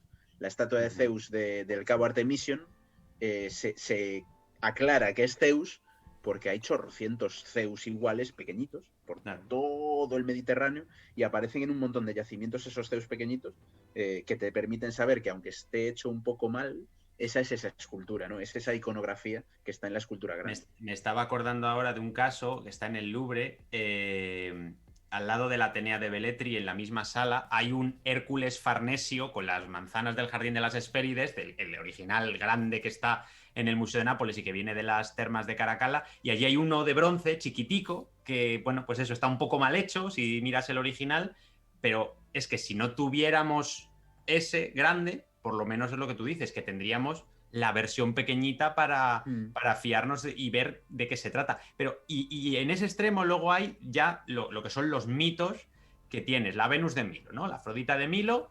¿Cómo tiene los brazos la Afrodita de Milo? ¡Qué misterio! No, de misterio nada. Hay un montón de Venus como esa. Sabemos cómo tenía el hilo, porque es una Venus que está tejiendo con el hilo, con la pesa. Hay una en el Museo de Nápoles, precisamente, que viene de Capua, que tiene los brazos conservados. O sea, luego hay un poco esa mitificación del pasado, que ya, pues, lo que decíamos, hay una estatua, esa es la que se conoce en ese momento, y de ahí va pasando, y se crea una bola de nieve que ya no te la quitas de encima, ¿no? Hay una cosa de lo que habéis dicho que es bastante interesante. En Murcia tenemos un caso de 2 falsificadores que se dedicaron a venderle a arqueólogos franceses obras, bueno, primero argáricas de la Bastida de Totana y luego imitaciones. Y estuvieron colando durante mucho tiempo imitaciones que estaban en el Louvre y no tenían muy claro cuáles eran falsas y cuáles no eran falsas. Entonces, al final, aunque evidentemente no es algo deseable y hoy en día no hay que hacerlo, pero yo creo que sí que es interesante que esas falsificaciones, comentabais lo del caballo en el museo, decíais que era en el Museo de Nápoles, yo creo que no hay que ocultarlo, hay que dejar claro, mira, esto es una falsificación, o más bien en este caso, un montaje que se hizo mal, pero precisamente para entender cómo hemos llegado a donde estamos. No hemos llegado por ciencia infusa, no ha aparecido el conocimiento de la nada, no ha habido errores, ha habido muchas. El iguanodón, por ejemplo, es un caso muy interesante también de fake, pero que era porque no tenían muy claro cómo se montaba. Entonces esas cosas a mí, yo creo que hay que mostrarlas precisamente para ver cómo evoluciona, ¿no?, el conocimiento científico. Claro, pero en el ejemplo que has puesto es que no sabemos. El problema que tiene el Museo del Louvre es que a día de hoy todavía no sabe distinguir cuáles son Está gracioso. Es buena, ¿eh? Sí. Es que no es tan fácil. Demasiado buenas las explicaciones. Sí. Es que no es tan fácil. Y cuando el fake se ha convertido en paradigma, tienes un problema, ¿no? Yo ya conozco varios casos de museos europeos que han expuesto y han hecho exposiciones de falsificaciones. Es muy interesante. Y es un temazo. Es un temazo interesante. Son piezas de museo, tienen un valor, es decir, más allá del hecho delictivo que haya detrás, tienen un valor, y eso es evidente, sobre todo cuando hablamos de, pues eso, de piezas arqueológicas, ¿no? Piezas arqueológicas falsificadas. Y en muchos casos han moldeado la imagen que tenemos de determinadas épocas. Entonces, en ese sentido, yo también estoy de acuerdo con Juanje que no se deben ocultar, al contrario, se deben explicar.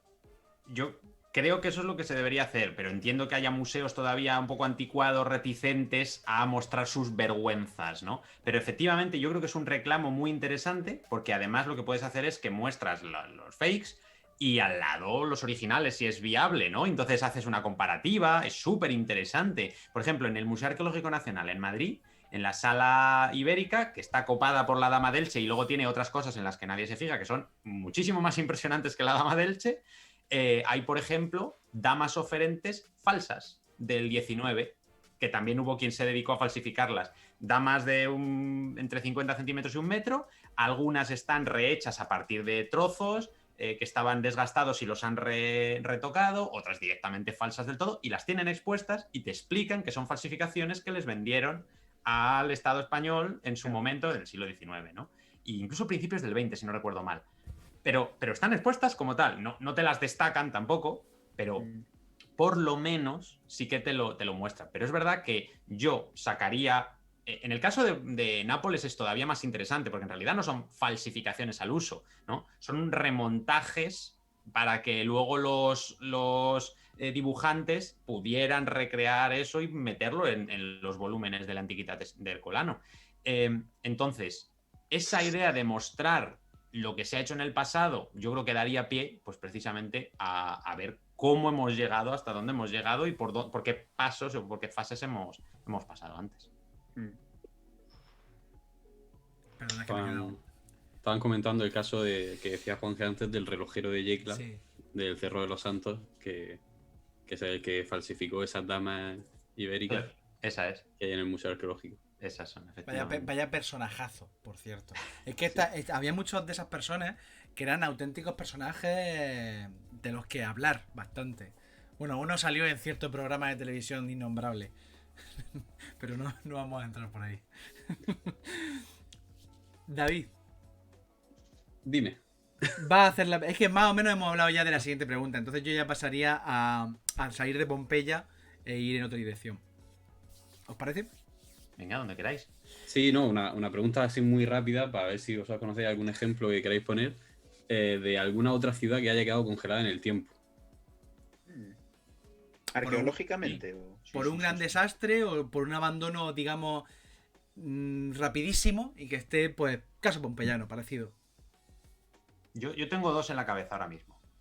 Cabezo de Azaila, que la destrucción de Azaila por parte de los romanos, que tiene una rampa de acceso estilo Masada, como en la conquista de los judíos, y es espectacular, porque tienes la ciudad abandonada en un día y ya está. Y entonces tienes de todo. De hecho, en Azaila, por ejemplo, se han encontrado 2 tesorillos. Bueno, estoy hablando como si se hubieran encontrado hace 4 días, no, esto se encontró hace muchísimo tiempo. Se encontraron 2 tesorillos de moneda de bronce ibérica que permitieron datar la moneda ibérica, porque como era algo tan concreto y tan cerrado el contexto, permitieron datar toda la cronología de todas las monedas ibéricas a partir de esos tesorillos. Y otro ejemplo que se me venía a mí a la cabeza es el yacimiento de... Y ahora se me ha ido el nombre, perdonad. Ostras. Pero decimos que el cabezo de Azaila está en Teruel. Sí, Teruel, efectivamente. Ostras. Barro, sí. ¿Tienes tú algo en la cabeza, Barro, mientras busca el nombre? Pues la verdad es que no. Estoy aquí pensando así o sea, casos como Azaila o casos como Pompeya no me vienen así, la verdad. Es una pregunta, es buena pregunta, ¿eh? La verdad es que es una pregunta dificililla. No, yo me voy a coger al comodín de Néstor. Y yo me quedo con el siguiente, que es Libisosa, el yacimiento de Libisosa. Bueno, está en Lezuza. Que está a tope ahora. Que están a tope, efectivamente, que están sacando de todo. Un saludo a Héctor Uroz desde aquí, porque ese señor se está poniendo las botas, que a mí me da una envidia cada vez que sacan cosas, porque es que es impresionante. No sé si habéis visto fotos, pero es que lo que sale en Libisosa es que salen las ánforas allí colocadas, almacenadas, ha salido un tesorillo de moneda hace poco, salen armas, o sea, es impresionante también. Es un contexto de estos que está abandonado tan a prisa que es que está intacto. Es espectacular. Sí, A ver si Libisosa, Héctor nos invita. Libisosa lo dirige Héctor Uroz y José Antonio Molina, los dos profesores de la Universidad de Murcia. Y la verdad que están on fire, están on fire. Sí, Ahora sí. hablaremos del tema en algún momento. Y Barro ha dicho que en blanco, ¿no? Sí, sí, yo me acojo al comodín de Néstor. Vale. Me han gustado las dos respuestas. Estoy aquí mirando en Google y me gustan las dos respuestas. Vale. Bueno, pues si queréis ya comentamos cosas propias de lo que es el programa en sí, de la repercusión que ha tenido estos días, que está teniendo en general y que ha tenido estos días con la audiencia esta que comentaba Néstor al principio, que si queréis pues lo desarrollamos tranquilamente. Es decir, podemos respirar y Claro rodearnos un poco en... Eso te iba a decir, vamos a echarnos flores 5 minutos, aunque sea, que no está mal. Habrá que regodearse, ¿no? Joder, Hombre. la verdad es que, ostras. ¿Cómo habéis vivido vosotros eso de levantaros por la mañana temprano a ver las cifras de audiencia? Decir, oye, hoy ha bajado, hoy ha subido, esa pequeña montaña rusa que he experimentado, ¿cómo la habéis vivido vosotros? Yo creo que, o sea, entra dentro de lo normal, ¿no? Es decir, todos los programas tienen altibajos, cada uno dentro de su rango, ¿no? Pues los programas que hacen 1,5 millones de espectadores, pues a veces hacen 1,800 y a veces hacen 1,300 y cada uno en su rango. Yo creo que las cifras en general son espectaculares, son alucinantes.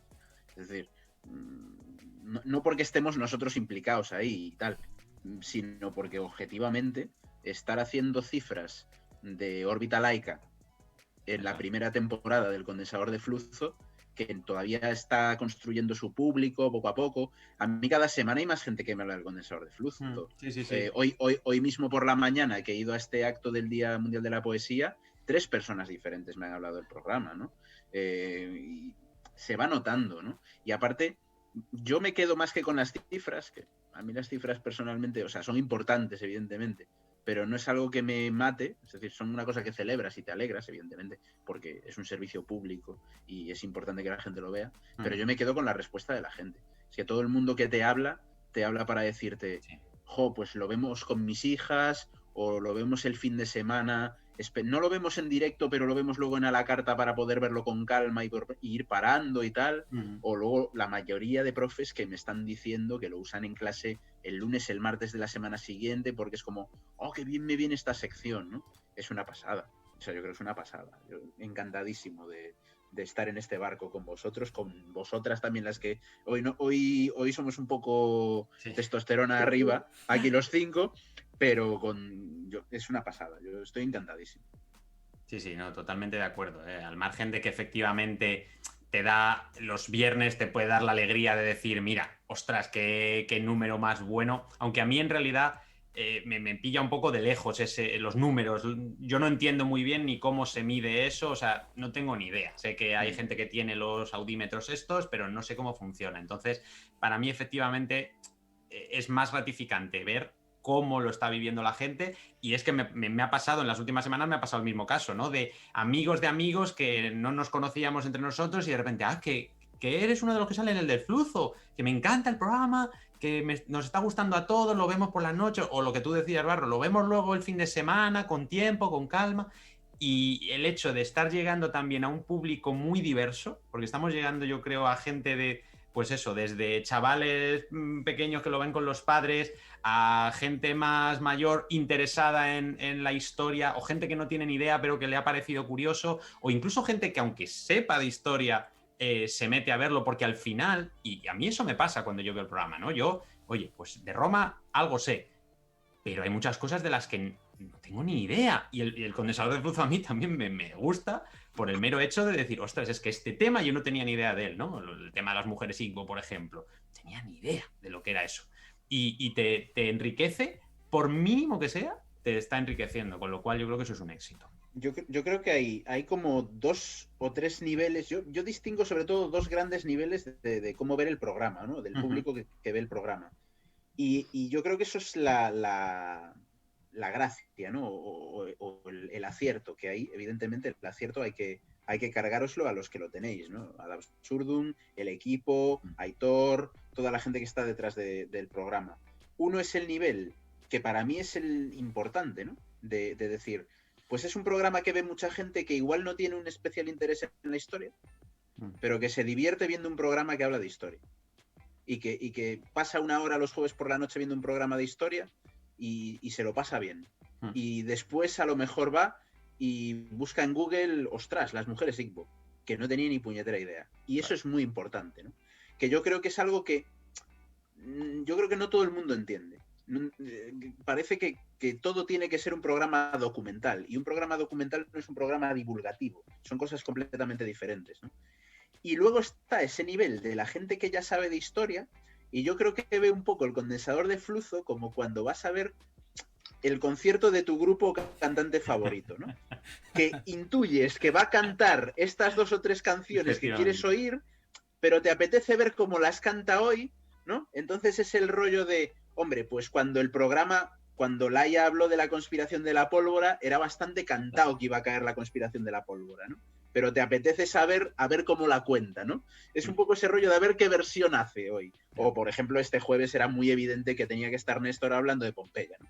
Entonces es ese punto de tú vas a ver un concierto de quien te gusta y dentro de las canciones que quieres escuchar igual te sorprendes por la manera o te gusta particularmente la manera en la que lo ha contado esta persona esta vez, y luego aparecen otras canciones que no te sonaban o que no habías escuchado. Y esa mezcla yo creo que también es interesante para mucha gente que sí es aficionada o amante o profesional de la historia y de la historia del arte y que sigue el programa desde ese punto de vista, ¿no? Desde el punto de vista de, yo creo que constructivo, ¿no? De, sabía que ibais a hablar de Pompeya, pero me ha molado un mogollón la animación, o me ha molado un mogollón la realidad aumentada, o el vídeo ha estado estupendo, me he reído un montón con lo de la Puerta de Alcalá, ¿no? Ese rollo. Yo creo que eso es interesante. Yo creo que una de las cosas que más nos empeñamos, todo el equipo de dirección, creación, como queráis llamarlo, era precisamente el que mucha gente dice, es que está hablando de Pompeya, qué previsible. Ya, bueno, pero hay gente a la que a lo mejor no conoce muy bien cómo ha sido lo de Pompeya. Y al mismo tiempo también el esfuerzo de hablar de cosas menos conocidas. Ya no solo pues las mujeres Igbo, sino a lo mejor hablar de China, hablar en general de Asia o de América, por ejemplo, la América prehistórica, que es algo que hasta nosotros tres en realidad nos dices eso y nos quedamos un poco que no sabemos por dónde vienen los tiros, vaya. Y coger y traer a gente, pues yo que sé, en ese caso a Ignacio o a Carmen con eso, o a Néstor con Pompeya, etcétera, a gente que sabes que se lo va a preparar muy bien y que lo va a contar muy bien, era una cosa que a nosotros nos pasa, que sabiendo lo que va a salir y habiendo visto más o menos, porque también nos íbamos rotando, etcétera, habiendo visto las grabaciones, muchas veces da gusto a ver cómo ha quedado, ¿no? A ver el resultado final y da gusto incluso que te cuenten algo que ya has leído 7 veces u 8 veces. Claro. Justo eso que dices a mí me parece que es interesante porque se ha creado como la comunidad de Flucers, ¿no? Que gente que pues igual seguía a Sara pero a mí no me conocía, o seguía a Néstor, a mí no me conocía, o me seguía a mí y no conocía, yo qué sé, ¿no? Como sea. Sí. Y hay una cosa que me parece muy chula y que yo creo que es la apuesta arriesgada del programa, pero que a mí me parece bonita, ¿no? Y es que es evidente que los colaboradores no somos profesionales de televisión. Y en ese sentido, yo creo que es chulo, porque es natural, es fresco, tenemos nuestros puntos, a veces explicamos las cosas mejor y a veces peor, a veces a lo mejor nos hicimos un poco un lío y hay un momento en el que, bueno, no queda todo del todo claro como nos gustaría, porque al final el programa pues se tiene que hacer como se tiene que hacer, pero luego la gente ve esa parte humana, ¿no? Que yo creo que es bonita y que es distinto de poner a una persona, tú ahora coges a una presentadora de tele, la pones a leer los guiones y sabes que los va a clavar. Y va a salir todo perfecto, ¿no? Y la dicción va a ser fantástica y va a ir todo maravilloso. Pero al mismo tiempo, ese punto humano, yo creo que es cuando da el punto, pues como la sección de Marga el otro día, hablando de las mujeres en la prehistoria, que es como, qué guay ha estado, ¿no? O ese punto a mí me parece muy interesante, ¿no? De que luego, cuando ha quedado especialmente bien, lo disfrutas como especialmente bien y yo veo que el público lo disfruta especialmente bien, ¿no? De, claro. Este colaborador, esta colaboradora, qué bien ha estado, ¿no? En este momento, ¿no? Por ejemplo, esta semana, o sea, Néstor estuvo espectacular, Sara estuvo espectacular, Cava estuvo imperial, o sea, la sección de Cava fue de hacerle la ola. Es cierto que es una crack. Y que se queda sola, o sea, se queda solísima. Es para estar todos mirando, tomando notas de yo quiero ser así. No puedo ser así, pero yo quiero ser así. Pero ese punto yo creo que es distinto, ¿no? Esa frescura donde hay un margen de incertidumbre o incluso margen para el posible error, pero que yo creo que le da una mayor naturalidad que la típica voz en off de documental que siempre tiene razón, ¿no? Que siempre está todo perfecto. Y yo creo que eso también es chulo. A mí personalmente me parece, por lo que veo en las reacciones de la gente, que eso os gusta. Y sobre todo porque luego hay un peligro. No diremos en qué plataforma, pero ahora mismo en una plataforma de streaming hay una serie documental sobre el Imperio Romano que es para matarlos, porque venden de documental algo que en realidad es ficción, o a lo mejor ellos ni siquiera saben que lo es, en fin. Pero bueno, la cuestión no iba por eso, iba por otro tema. Lo que has dicho tú, Juanje, antes, yo creo que es una de las cosas más interesantes porque aunque conozcas el tema, que en este caso, ¿quién no conoce Pompeya, que es lo que yo he tratado?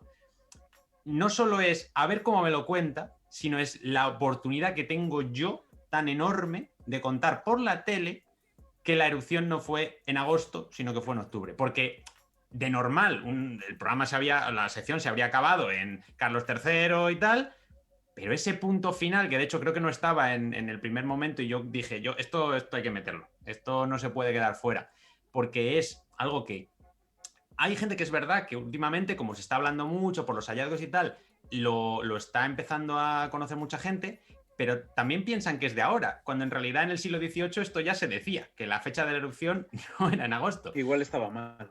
Claro, que igual las fuentes clásicas se equivocan a veces, sobre todo cuando hay un error en copia, que es lo que parece que hay aquí.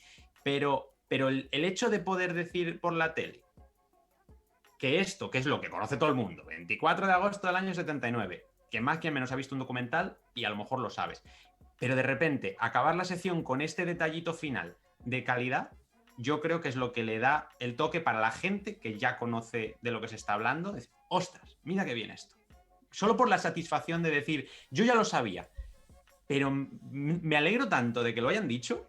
Yo creo que hay mucha gente que va por ahí también, ¿no? Que ya lo sepa, pero que al final, ese placer extra de verlo. Que al final yo también pienso una cosa, es decir, documentales de historia, ¿cuántos se hacen de la Segunda Guerra Mundial que son todos iguales? Claro. Pero iguales. O sea, claro, no vamos a nombrar canales, pero hay canales que da igual la hora a la que lo pongas, que sabes que van a estar o con uno de Egipto o con uno de la Segunda Guerra Mundial. Y siempre es lo mismo, pero lo mismo. Y aparte, cayendo en los clichés, cayendo en los tópicos, cayendo en tal. Y la gente le encanta. ¿Qué pasa? Que son de fuera, que lo presenta un presentador británico estupendo, con su salacot, y al final son los clichés. Y como nosotros somos gente normal y corriente, parece como que... Pero es un poco lo que dice Néstor. Yo creo que es muy interesante que en todas las secciones siempre hay una vueltita de tuerca, ¿no? Esa vueltita de tuerca, pues la haya con lo de la higiene de los vikingos. Pues Ignacio planteando elementos que a lo mejor no te habías planteado o sacando la arqueología experimental. Es cambiarte un poquito la canción, ¿no? Y que sea un cambio pequeñito. Y para mí eso es un placer tremendo, ¿no? Ver el programa. Yo disfruto muchísimo viendo el programa. No con mi sección, porque ya me la sé. Es decir, con mi sección es más la idea de a ver cómo quedó, a ver qué tal, pero sí viendo a los demás y a las demás, como siempre esa vueltita de tuerca, que yo creo que es la clave, ¿no? Claro, pero esa vuelta de tuerca al final la consigues cuando pones a gente que le gusta el tema del que está hablando. Cuando no se ha memorizado un guión que es ajeno a él y que él mismo se ha elaborado su guión con un tema que le gusta. O que lo le guste, o que a lo mejor, incluso si no lo conocía o no lo conocía tanto, que le haya interesado desarrollarlo, ¿no? Claro. O sea, yo, por ejemplo, en mi caso, yo reconozco que cuando nos vamos hacia el siglo V, yo ya me empiezo a perder ligeramente. Entonces, a mí, por ejemplo, el tema de la revuelta de Nica con Teodora, obviamente lo conozco, pero llegar a ciertos detalles, pues me he hecho un par de tardes buscando bibliografía, mirando artículos, mirando las fuentes. Y a mí esa excusa que me da el programa para poder investigar un tema que no conocía a priori tan en profundidad, pues a mí también me sirve precisamente por ese motivo. Y yo creo que eso es lo que decía David, que se nota que nos gusta lo que estamos contando, que no es estar ahí, soltar un guión prefijado y ya está. Claro, es que se nota. Yo el otro día te estaba viendo y le decía a mi pareja, digo, qué intenso se pone. Pero claro, se pone intenso porque le gusta el tema. Claro, aparte del disfrute, que yo creo que se nos ve que disfrutamos mucho, yo añado más ingredientes. Estáis vosotros, que yo os lo he dicho mucho en cámara, sin cámara, pero os lo repito más veces. O sea, para mí vosotros sois la garantía de voy a intentar hacer una pirueta porque sé que hay una red que me va a ayudar, y que vosotros muchas veces nos ayudáis a orientar el tiro, que es muy importante, porque vosotros veis la pieza completa, tenéis la imagen completa de lo que queréis en el guión de cada programa. Y eso también es fundamental para mí, ¿no? No es que yo vaya a hablar de mis cosas y ya está, sino que van a ir los tiros en una dirección, ¿no? Y luego, que las personas que salimos estamos muy acostumbradas a no dar por hecha la atención del público, que yo creo que eso es importante. Es decir, cuando ves una sección de Javi, de Traité, Javi es un crack, porque sabe perfectamente dónde están los elementos que van a captar la atención del público, ¿no? Y esos son los elementos en los que él se centra, o lo explica, o lo desmonta un poco para que la gente lo entienda mejor. Y esa experiencia no es tan frecuente en programas, por ejemplo, en los documentales. En el documental típico con voz en off perfecta, que tiene una voz más bonita que la mía y que la nuestra y tal, todo es neutro, ¿no? Todo es patapá, patapá, patapá, patapá, patapá. Y te han contado una cosa que realmente es interesante, pero como va camuflada entre 50 minutos de patapá, patapá, patapá, patapá, con esa voz de doblador o de dobladora según sea el documental, pierdes un poco la referencia. Sin embargo, ves a Traité explicándote la que lió un opositor chino y poniéndote justo los elementos y haciendo énfasis justo en los elementos. Yo creo que es una manera más humana, más de transmitir las cosas como personas, ¿no? Dentro de que la calidad del producto va por otro lado, porque va con todo es perfecto desde el punto de vista televisivo, las animaciones son maravillosas, todo encaja perfectamente, pero yo creo que ese punto humano de saber buscar al espectador dónde puede estar su atención, yo creo que es lo que aporta la experiencia del equipo que trabaja como colaborador. Pues ya pregunta de cierre, y por ver, sobre todo me interesa Barro, porque es verdad que está un poco más, lo comentábamos, los temas eran un poco más ajenos a él, pero bueno, lo ha hecho como un maestro. De las secciones que habéis hecho, ¿cuál ha sido la que más os ha gustado a vosotros de entre las vuestras? Yo diferenciaría la sección que más me gustó preparar fue la de fake news, la de Augusto, Marat y Stalin, porque es la que más se arrima a lo que yo hago, ¿no? En el sentido bueno, en la que yo siento que puedo meter más mis cosas, y creo que quedó bien. Pero después de verlas en la tele, la que más me ha gustado es la de Anchor. Y es justo a donde me llevasteis vosotros, ¿no? Es ese punto de... Y por eso creo que es interesante, ¿no? Al final hay una cosa que pasa en arte. La mayoría de artistas muy buenos, cuando han llegado a hacer cosas verdaderamente chulas, es cuando se lo han puesto un poco difícil. No cuando le han dicho, toma, mira, haz lo que te dé la gana. Sino cuando le han dicho, mira, necesito que me hagas esto, que tenga estas características, etc. Entonces al final ahí es cuando te exprimes más, ¿no?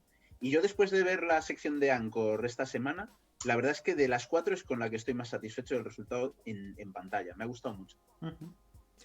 Yo, a ver, os mentiría si os digo que la que más me gusta preparar es la de Pompeya, porque, bueno, pues es la que es y ya está. Pero es verdad que, por ejemplo, la de Cleopatra me gustó mucho, a pesar de que, obviamente, a mí, si me pides hablar de una mujer romana, te voy a decir Livia, pero en el momento en el que fui preparándola dije, oye, hay una oportunidad interesante por aquí, ¿no? Y sobre todo en la de mostrar a la Cleopatra real, que no sabemos cómo es, no tenemos ni idea, pero las carencias de nuestro conocimiento también es interesante comentarlas para que quitemos ciertos mitos.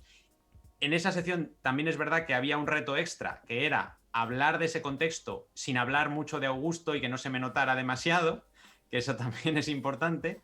Pero sí que es verdad que me gustó especialmente, y tengo que decir que gente que me lo ha comentado me ha dicho que la de Cleopatra le gustó mucho por eso, ¿no? Por el mostrar a la persona que hay detrás, a esa mujer humana, que está más allá de lo que se ha contado de ella. Entonces, a mí esa me ha gustado mucho eso, en el momento ya de generarlo y sobre todo al verlo, porque yo iba también un poco con más miedo en esa sección de cara a verlo en el programa, me refiero, ¿no? De a ver cómo ha quedado, porque sé que el de Pompeya iba sobrado, y sobre todo porque vosotros, y eso también es importante, me asegurasteis que lo del Vesubio iba a quedar niquelado. ¿Cómo ha quedado? Es que al final eso es lo genial, que de hecho mejor de lo que esperaba, porque a mí me encantó ver todo eso rodeado de ceniza y todo. Bueno, espectacular. Entonces, efectivamente, hay secciones que te pueden gustar un poquito más, un poquito menos, pero obviamente todas son buenas.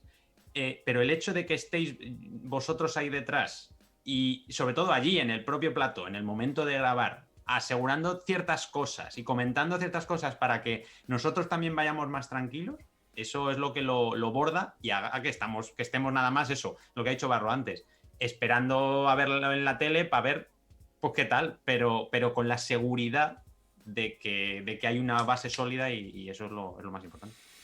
Me ha sorprendido la respuesta de Néstor, porque si me dejas cuento la anécdota. Venga, va.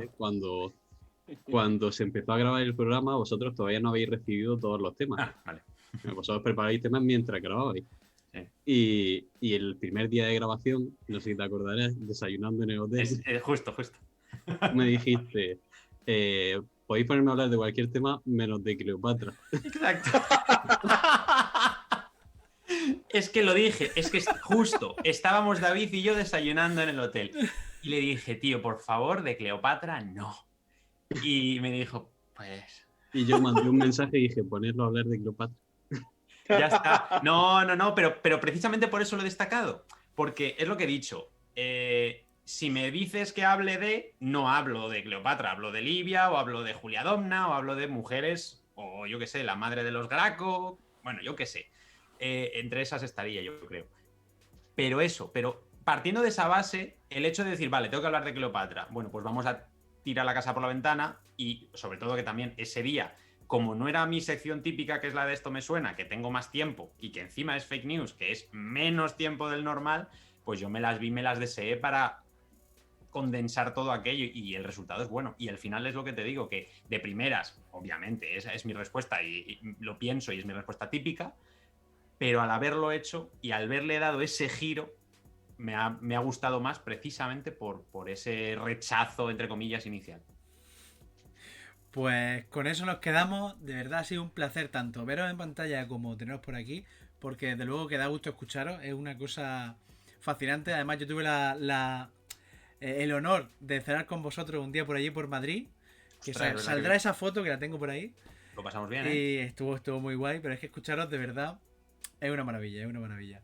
Muchas gracias por venir por aquí, muchas gracias por todo. Nos vemos en otro momento. A vosotros, por supuesto. Siempre. Pues nada, hasta luego y... Que vaya muy bien. Muchas gracias. No os retiréis todavía porque tenemos una notición para la semana que viene, pero antes sí que me gustaría decir una cosa. Es que he visto un mensaje. A ver, dame un segundillo. Ay, lo he perdido. Había un mensaje que yo qué sé, me ha dejado un poco tal, porque no había pensado yo en esa posibilidad, que era muy obvia. Y es que, bueno, hay una persona que ha escrito diciendo que ve el programa en A la Carta, en la sección A la Carta, desde Chile. Y la verdad que es que me he quedado... Aquí lo veo. Yo lo veo en directo de A la Carta desde Chile y comparto el link a mi amigo y lo felicito por generar contenido de calidad. Romationi, muchas gracias. Y además hago extensible esas gracias al resto de personas que ha habido un momento en el que han estado comentando que el programa les parecía maravilloso y que lo veían muchos de ellos en A la Carta. Eso no cuentan las estadísticas, pero nosotros sabemos que hay mucha gente que lo ve ahí, así que no pasa nada. ¿Quién quiere dar la noticia de la semana que viene? Bueno, pues lo digo yo mismo. Dale, caña. La semana que viene, si no pasa nada, bien mediante, entrevistaremos aquí, estará de invitado Eduardo Manzano Moreno. Que ha sido gracioso, no sé si lo podemos contar cómo ha sido, pero bueno, ha sido un poco de rebote, a través de Celia, con la que estuvimos la semana pasada hablando de su gestión de las redes sociales. Él ha mantenido conversación con ella y ha dicho, pues si estos chavales he visto que hacen unas meriendas muy, muy interesantes. Y nosotros, pues, Celia, dile a este señor que venga para acá, que nosotros encantadísimos de tenerlo aquí. No. Y así ha sido un poco de rebote y nada, majísimo, encantadísimo.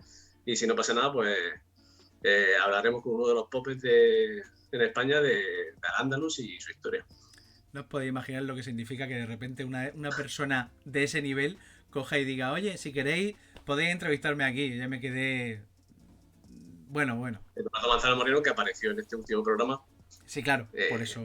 La sección de IRIBA, bueno, al final surgió un poco todo el tema y bueno, pues os podéis imaginar un poco de lo que hablaremos en el próximo programa con él.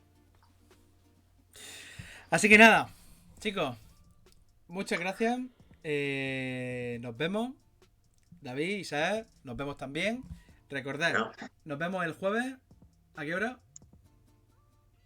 David. No sé a quién está señalando, porque vale, a mí me sale...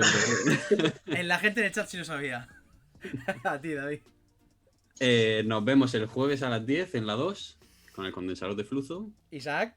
Y nos vemos el próximo domingo a las 7 aquí en Twitch para seguir con la merienda flujo. Un saludo a todo el mundo. Chao. Bien.